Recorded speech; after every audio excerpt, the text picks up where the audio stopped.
Without objection. I am here, Mr. President, to discuss the Every Child Achieves Act. I think it's significant that for the first time in more than a decade, the Senate is considering legislation to make significant changes to our nation's elementary and secondary education system. And this conversation is long overdue. As a former teacher, I appreciate the challenges that our schools have, and I'm looking forward very much to the debate ahead. I want to applaud Senators Alexander and Murray, the chair and ranking member of the HELP Committee, for reaching a compromise bill that passed out of their committee with strong, unanimous bipartisan support. Today, I really want to focus on some of the provisions that are included in this bill that have to do with STEM education, so science, technology, engineering, and math. This is an issue that I've been working on for a number of years, really since I was governor in the late 90s in New Hampshire. We know that the most critical jobs that are needed to compete in the global economy are in the STEM fields. But data consistently shows that our American students are falling farther and farther behind in these subjects. One of the other challenges is that we have an enormous gender gap in employment in these fields.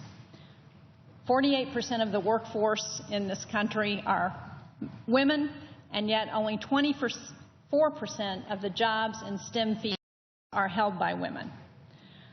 I had the opportunity last night to co-host a screening in the Capitol of an important new documentary called Code: Debugging the Gender Gap.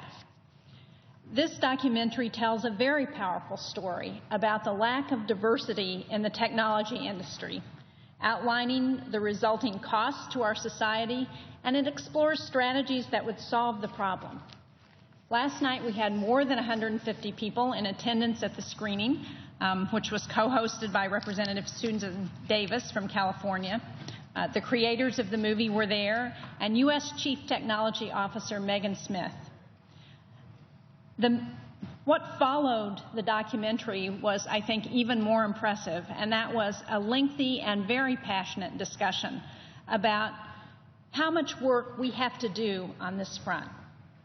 We need to give the next generation a stronger educational foundation in these topics.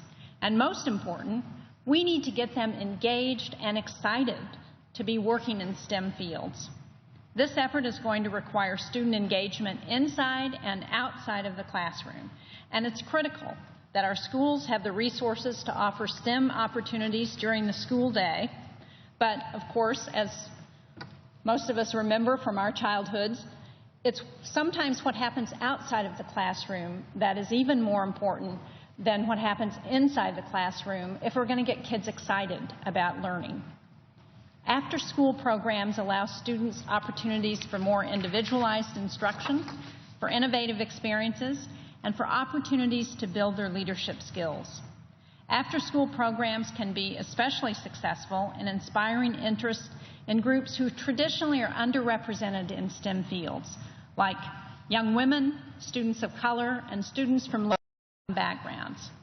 So I especially appreciate Chair Alexander and Ranking Member Murray for working with me to include language from my Supporting After-School STEM Act, which is in the underlying bill, and it will allow federal grants to be used to support STEM-related after-school activities. This language will expand student access to high-quality after-school programs in STEM subjects. It will also promote mentorship opportunities and the building of partnerships with researchers and other professionals in these fields. And again, one of the things we know about helping kids to stay in school, getting them excited, is that if they have a mentor, if they have someone who's really interested in what's going on in their lives, who's supporting them, then they're much more likely to be successful. These programs will give students a first-hand experience to see what careers in the STEM subjects can look like. Now, the Every Child Achieves Act also includes language based on a second STEM-related bill that I first introduced when I got to the Senate back in 2009, the Innovation Inspiration School Grant Program. This language would authorize federal STEM education grants to support the participation of low-income students in related competitive extracurricular activities such as robotics competition. Now, I'm particularly excited about this because in New Hampshire, inventor Dean Kamen, also the inventor of the insulin pump and the Segway, founded a fantastic program called First Robotics Competition. It's now wildly successful. Nationwide, we have nearly 100,000 high school students who compete. It's sort of an Einstein meets Michael Jordan kind of competition. Students have just 6 weeks to work in a team to design, construct, program robots, and then they enter their robots in regional and championship competitions. It's great fun to attend these events because kids are so excited about working with these robots and about the STEM subjects. They get excited about engineering, about science, about math, technology. And you can see that in the students as they're building these robots.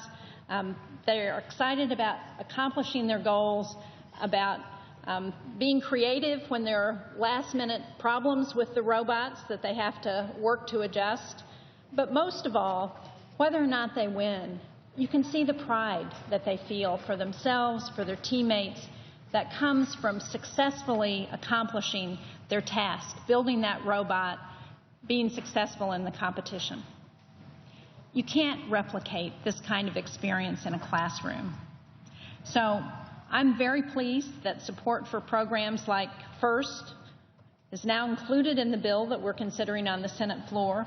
These are provisions that I think will make very important strides towards inspiring future generations of scientists and engineers, of mathematicians and experts dealing with technology.